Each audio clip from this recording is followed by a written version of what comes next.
avant de plonger dans cette histoire incroyable, pensez à vous abonner à la chaîne et à activer la cloche. Ici, chaque récit a quelque chose à dire, et vous ne voudrez pas en manquer un seul. Clara Johnson se tenait dans sa chambre, les mains posées sur son ventre arrondi, sentant chaque mouvement de ses 3 bébés. Elle avait toujours rêvé de cette famille parfaite, et maintenant, le rêve semblait enfin réel. Marcus, son mari depuis 6 ans, entra doucement dans la pièce et posa sa main sur la sienne. Ils échangèrent un sourire complice, ignorant encore que leur vie allait basculer. Quelques jours plus tard, le miracle se produisit, Clara donna naissance à des triplés. Dans la salle d'accouchement, l'air était chargé de joie et d'excitation. Mais dès que l'infirmière annonça les sexes et observa la couleur de la peau et des cheveux des bébés, un silence gêné s'installa. Les 3 nouveau-nés étaient blancs, aux cheveux blonds et aux yeux clairs, une surprise inattendue qui fit froncer des sourcils et échanger des regards suspicieux. À cet instant, Clara sentit un frisson parcourir son échine. Elle savait que, dans cette petite ville du Tennessee où tout se savait, les murmures allaient commencer. Les gens ne comprendraient pas. Ils ne verraient pas le miracle de la génétique, mais seulement ce qu'ils voulaient croire, l'infidélité. Marcus resta figé, incrédule, tentant de comprendre ce qu'il voyait. Clara, serrant ses bébés contre elle, sentit le poids du monde s'abattre sur ses épaules. Elle savait que cette différence allait attirer l'attention, les jugements, bientôt, la haine. Mais une chose était certaine, elle protégerait ses enfants coûte que coûte, même si cela signifiait affronter la ville entière. Et ainsi commença le scandale silencieux qui allait marquer leur famille pour les 15 années à venir. Le soleil se levait à peine sur Chattanooga lorsque Clara Johnson fut conduite en urgence à l'hôpital. Son cœur battait à toute vitesse, partagé entre l'excitation et la peur. Marcus, calme mais tendu, la suivait, tenant sa main comme pour lui transmettre un peu de force. Quelques heures plus tard, le miracle eut lieu. Clara donna naissance à 3 enfants parfaits, Emily, Olivia et Ethan. Les premières respirations des bébés résonnaient dans la salle comme une douce symphonie, mais le regard des infirmières trahit leur étonnement. La peau des triplés était claire, leurs cheveux d'un blond presque éclatant, et leurs yeux d'un bleu profond. Une nurse murmura presque pour elle-même, « Ce n'est pas possible ». Marcus, figé, ne savait plus où poser son regard. Il cherchait des réponses dans les traits de ses enfants, essayant de détecter un lien avec sa propre famille. Clara, pourtant fatiguée et épuisée, sentit une vague de chaleur l'envahir. Elle serra ses enfants contre elle, respirant leur odeur, sentant la vie pulser entre ses doigts. Mais la joie fut rapidement assombrie par un pressentiment. Dans cette petite ville où les commérages couraient plus vite que le vent, Clara savait que la différence de couleur ne passerait pas inaperçue. Elle se souvenait des mots de sa mère, « Les gens jugent avant de comprendre ». Et elle savait que ce jugement serait cruel, implacable, injuste. Marcus, enfin sortant de sa stupeur, murmura. « Ils sont vraiment nôtres ?» Clara hocha la tête, posant une main sur sa poitrine. « Oui. Nos enfants, Marcus. Peu importe ce que les autres pensent. » Mais dans les couloirs de l'hôpital, des regards inquiets et des murmures se faisaient déjà entendre. L'histoire qui allait hanter Clara et Marcus venait tout juste de commencer. À peine quelques jours après la naissance des triplés, les premières rumeurs commencèrent à circuler. Dans cette petite ville du Tennessee, tout le monde savait tout de tout le monde. Et la différence de couleur de peau des enfants Johnson ne passa pas inaperçue. Clara rentra chez elle avec les bébés, espérant trouver un peu de paix, mais les regards des voisins étaient lourds de suspicion. Certains chuchotaient derrière les rideaux, d'autres faisaient semblant de sourire tout en lançant des regards accusateurs. Même certaines personnes qu'elle considérait comme des amis s'éloignèrent, inconfortables face à ce qu'ils ne comprenaient pas. Un matin, sa sœur, Angela, vint la voir. Elle s'assit lourdement sur le canapé et, après un silence pesant, lança d'une voix tremblante. « Clara, ces enfants, tu es sûre que Marcus est le père ?» Clara sentit son cœur se serrer. Elle avait anticipé ces accusations, mais les entendre de la bouche de sa propre famille était une douleur cruelle. Elle répondit calmement, les yeux remplis de larmes. « Angela, ce sont mes enfants. Marcus est leur père. La couleur de leur peau n'y change rien. » Mais Angela secoua la tête, incapable de comprendre. « Mais, ils sont blanc, comment est-ce possible? Dans les semaines suivantes, les murmures se transformèrent en accusations ouvertes. Les voisins murmuraient dans les supermarchés, certains collègues au travail posaient des questions embarrassantes, et sur les réseaux sociaux locaux, des messages insinuant l'infidélité de Clara circulaient. Clara, dévastée, évita les rassemblements sociaux et se concentra sur ses enfants, déterminée à les protéger de la méchanceté du monde. Marcus, lui, se retrouva tiraillé entre la colère et la honte. Il savait au fond de lui que Clara n'avait rien fait de mal, mais la pression de la ville et de sa propre famille commençait à peser lourdement. La situation devint un test pour leur mariage. Pouvaient-ils rester unis face à un jugement collectif fondé sur la peur et l'ignorance? Clara regarda ses triplés dormir un soir, Emily avec ses petites mains blondes serrées contre Olivia et Ethan, et murmura. « Peu importe ce qu'ils disent, vous êtes mes enfants. Et je me battrai pour que vous soyez aimés. » Et c'est ainsi que, dans cette ville où la rumeur se propageait plus vite que la vérité, commença le long combat de Clara Johnson pour protéger sa famille et rétablir la justice. Marcus Johnson passa les jours suivants dans un silence pesant. Avocat brillant et respecté, il n'avait jamais été confronté à une situation où ses émotions et la logique scientifique se confrontaient aussi violemment. Il voulait crier, défendre Clara, mais il savait que les mots ne suffiraient pas à calmer la tempête qui s'annonçait. Chaque matin, il observait ses enfants, tentant de trouver un lien dans leurs traits, une preuve tangible qu'ils étaient bien les siens. Mais tout ce qu'il voyait défiait son expérience et sa logique, les cheveux blonds éclatants, la peau claire, les yeux d'un bleu profond. Son esprit rationaliste refusait d'accepter ce qu'il voyait, et pourtant, son cœur lui disait que Clara n'avait jamais trahi leur mariage. Déterminé à comprendre, Marcus entreprit une démarche scientifique. Il demanda des tests génétiques pour lui-même, Clara et les enfants. Chaque résultat était méticuleusement analysé. Enfin, après plusieurs semaines d'attente et d'angoisse, le rapport arriva. Marcus était bel et bien le père biologique d'Emily, Olivia et Ethan. Le soulagement fut immense, mais aussi teinté de frustration. Comment expliquer cela à la ville, à la famille, aux amis? Les rumeurs ne s'éteindraient pas simplement avec un rapport scientifique. Clara, de son côté, sentait le poids de cette vérité qui restait encore cachée. Elle comprit que la bataille ne faisait que commencer et que la protection de ses enfants nécessiterait plus que des preuves, elle nécessiterait courage, patience et résilience. Un soir, assis dans le salon, Marcus regarda Clara tenir les triplés endormis. Sa voix était grave, mais douce. « Clara, je sais maintenant, je sais que tu n'as rien fait de mal. Je crois en toi. » Clara, les yeux embués de larmes, hocha la tête. « Merci, Marcus. Mais nous devons rester forts. Ils ne comprendront peut-être jamais, mais nos enfants méritent l'amour et la vérité. » Et dans ce silence rempli de compréhension mutuelle, Marcus et Clara scellèrent leur décision, ils protégeraient leurs enfants de la haine et du jugement, quoi qu'il arrive. Le monde extérieur pourrait continuer à parler, mais à l'intérieur de cette maison, l'amour et la vérité étaient inébranlables.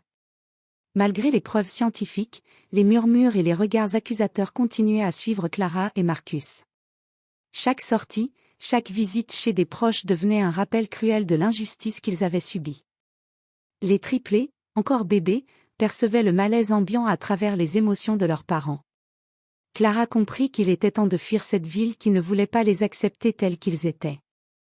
Après de longues discussions, le couple prit la décision difficile de déménager à Atlanta, une ville plus grande, où ils pourraient recommencer sans le poids du jugement permanent. Marcus réorganisa son cabinet d'avocat, tandis que Clara chercha un travail qui lui permettrait de s'épanouir et de subvenir aux besoins de sa famille. Elle trouva un poste de photographe dans un studio réputé, et rapidement, son talent fut reconnu, lui offrant un moyen de s'affirmer loin des préjugés. Le déménagement ne fut pas facile. Ils laissèrent derrière eux des souvenirs, des amis et une partie de leur vie d'avant. Mais dans ce nouvel environnement, ils découvrirent aussi la liberté et la possibilité de bâtir un monde où leurs enfants pourraient grandir sans craindre les murmures malveillants. Les triplés, Emily, Olivia et Ethan, grandissaient vite. Curieux et observateurs, ils sentaient que quelque chose rendait leur famille différente, mais ils ne comprenaient pas encore pleinement la complexité des accusations passées. Clara leur enseigna alors l'importance de la résilience et de l'amour familial. Peu importe ce que les autres disent ou pensent, vous êtes né de l'amour, et personne ne pourra jamais vous enlever ça, leur répétait-elle souvent.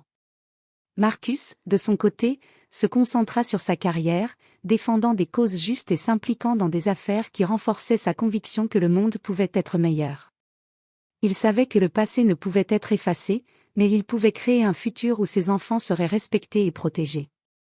Et ainsi, dans cette nouvelle ville, la famille Johnson commença à reconstruire sa vie.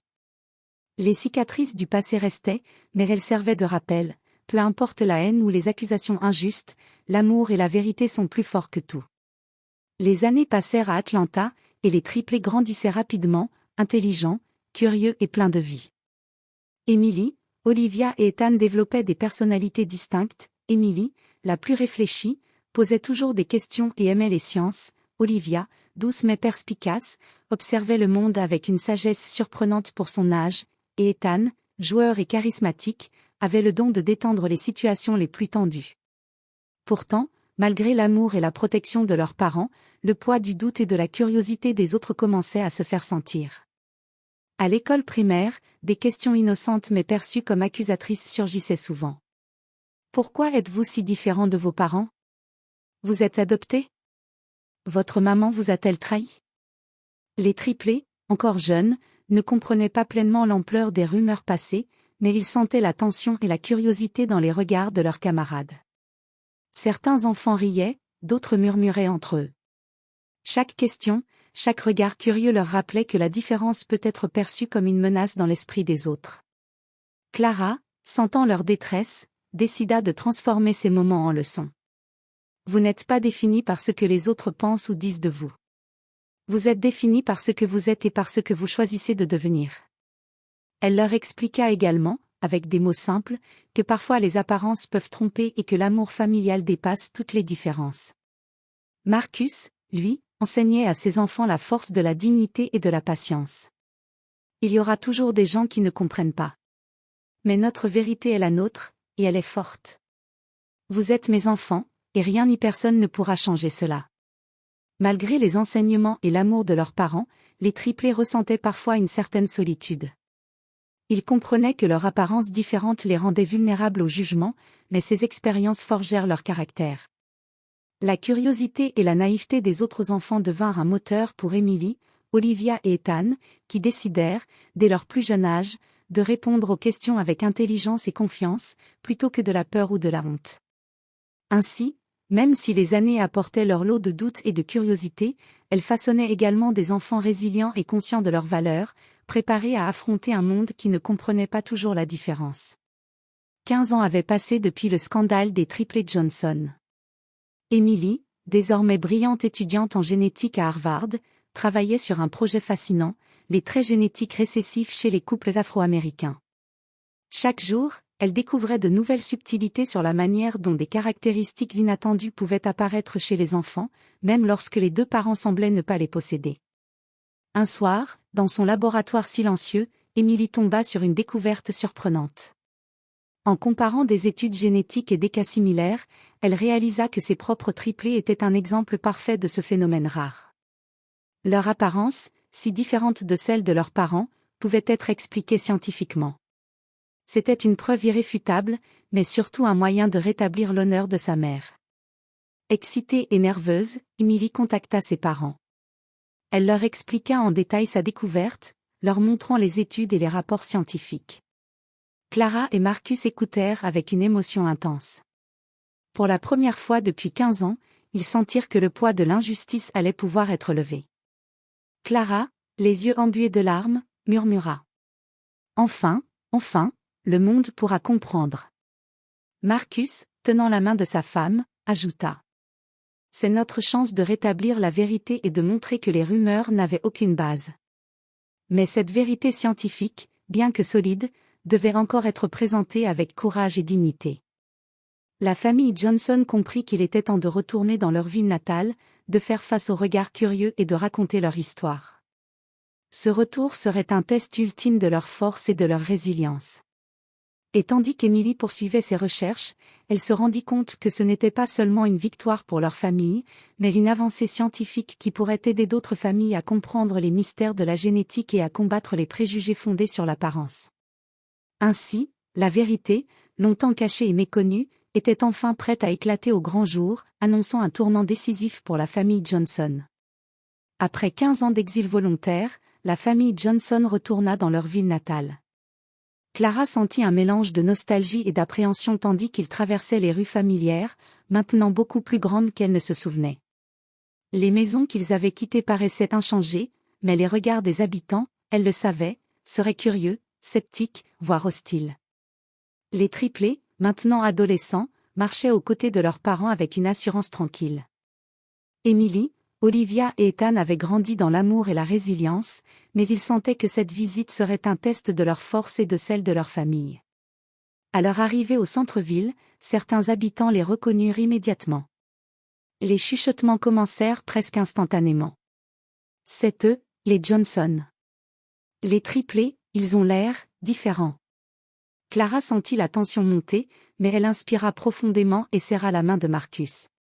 Peu importe ce qu'ils pensent, dit-elle doucement. Nous connaissons la vérité. Marcus hocha la tête, la voix ferme. Exactement. Et cette fois, tout le monde va l'entendre. La famille se rendit à l'école où les triplés avaient été inscrits pour un événement spécial. Les regards curieux et les murmures ne cessèrent pas, mais Emily, Olivia et Ethan, inspirés par les enseignements de leur mère, répondirent avec confiance aux questions, avec intelligence plutôt qu'avec peur. Leur sourire calme et leur assurance commencèrent à désarmer certains habitants, qui réalisèrent que ces adolescents étaient loin d'être intimidés.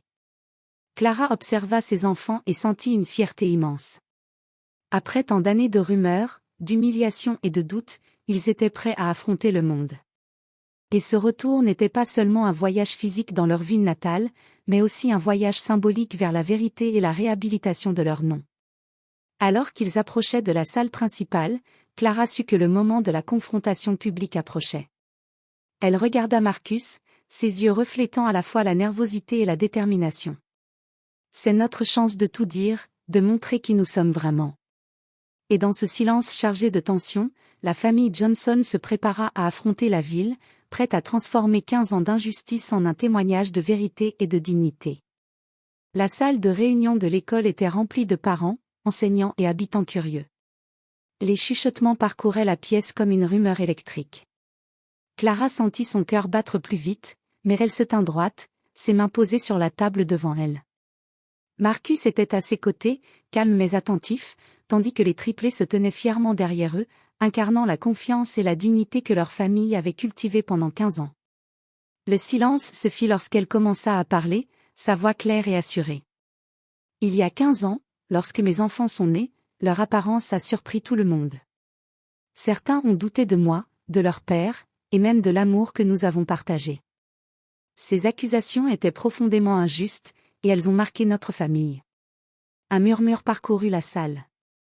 Clara prit une inspiration, laissant sa détermination guider ses mots. Mais aujourd'hui, grâce aux avancées scientifiques et aux recherches de ma fille Emily, nous pouvons enfin expliquer ce qui est arrivé.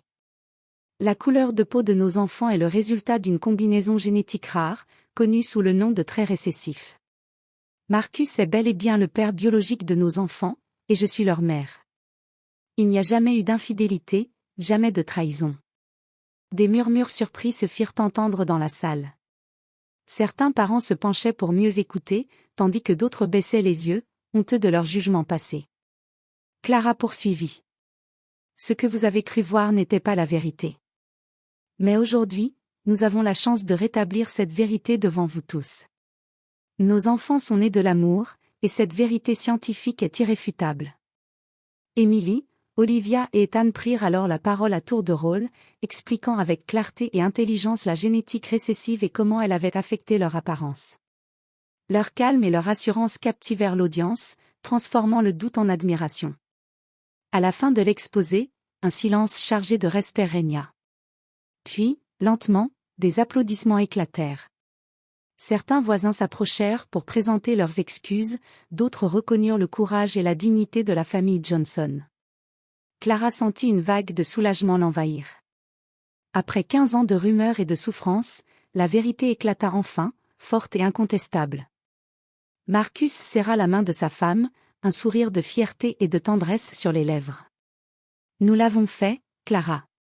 Nous avons protégé nos enfants et rétabli la vérité. Et pour la première fois depuis longtemps, Clara sentit que la ville, ou du moins ceux qui l'écoutaient vraiment, commençaient à comprendre, l'amour et la vérité sont plus puissants que toutes les rumeurs et tous les jugements. Dans les semaines qui suivirent la confrontation publique, la ville tout entière sembla changer son regard sur la famille Johnson. Les articles de journaux locaux et régionaux relatèrent l'histoire avec admiration, soulignant le courage de Clara et la maturité exceptionnelle des triplés. Ce qui avait été un scandale humiliant 15 ans plus tôt devint désormais un exemple de résilience, de vérité et de dignité retrouvée. Clara reçut des invitations pour parler dans des écoles et lors de conférences sur la génétique et la tolérance. Sa voix, longtemps étouffée par les accusations, résonnait désormais avec force et autorité. Les parents et les enfants écoutaient ces récits, fascinés par la manière dont une famille avait surmonté l'injustice et la haine pour protéger son amour et sa vérité.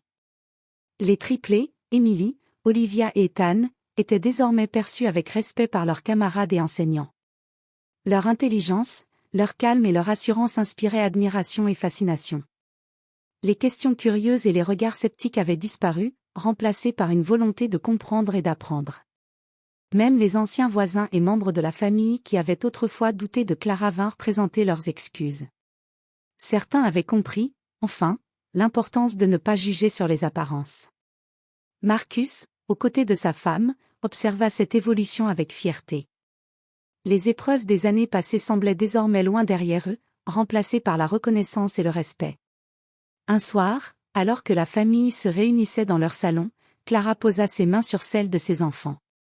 « Vous voyez, dit-elle avec émotion, la vérité finit toujours par triompher. Vous avez été incroyables, et maintenant, le monde voit enfin ce que nous savions depuis le début, l'amour et la fidélité sont plus puissants que toutes les rumeurs. » Marcus sourit, ajoutant. « Et nous avons montré que la famille et la dignité sont indestructibles, peu importe ce que le monde croit. » Ainsi, après 15 années d'injustice et de douleur, la famille Johnson retrouva sa place dans la communauté. Leur vie, marquée par la résilience et la force, devint un symbole d'espoir pour tous ceux qui avaient été victimes de préjugés et de jugements hâtifs. Les années suivantes, la famille Johnson devint un symbole vivant de courage, de vérité et de résilience. Clara continuait son travail de conférencière et de photographe, utilisant sa voix pour inspirer d'autres familles confrontées à l'injustice ou aux préjugés. Marcus, fier et confiant, menait désormais des causes qui défendaient l'égalité et la justice, montrant par l'exemple l'importance de la persévérance et de la loyauté. Emily, Olivia et Ethan, désormais adolescents accomplis, se consacraient à leur passion. Emily poursuivait ses recherches en génétique, Olivia s'impliquait dans des programmes sociaux pour aider les jeunes à surmonter les préjugés, et Ethan partageait son énergie et sa créativité dans des projets communautaires. Chacun d'eux portait en eux la force de leurs parents et la leçon des années passées. La différence n'est jamais une faiblesse, et la vérité finit toujours par triompher. Un jour, lors d'un événement organisé par la ville pour célébrer les histoires inspirantes, Clara prit la parole devant une foule attentive. Nous avons appris que la vie peut être cruelle et injuste, que les rumeurs et les jugements peuvent blesser profondément. Mais nous avons aussi appris que l'amour, la famille et la vérité sont indestructibles. Nous espérons que notre histoire inspirera chacun d'entre vous à ne jamais juger sur les apparences et à toujours défendre ce qui est juste. La foule applaudit longuement, certains les regardant avec une admiration sincère, d'autres les remerciant pour leur courage. La ville, qui avait autrefois douté et murmuré, célébrait désormais la famille qui avait su transformer la douleur en force et l'injustice en enseignement. Clara et Marcus échangèrent un regard, souriant à leurs enfants. 15 ans de lutte et de silence avaient mené à ce moment de reconnaissance. L'héritage qu'ils laissaient n'était pas seulement celui d'une famille qui avait survécu aux rumeurs, mais celui d'un exemple intemporel. L'amour, la vérité et la résilience peuvent triompher de n'importe quel jugement. Et ainsi, la famille Johnson continua de marcher fièrement dans la vie, sachant que leur histoire servirait à inspirer des générations, rappelant à tous que même après les années de doute et de douleur, la vérité et l'amour ont toujours le dernier mot.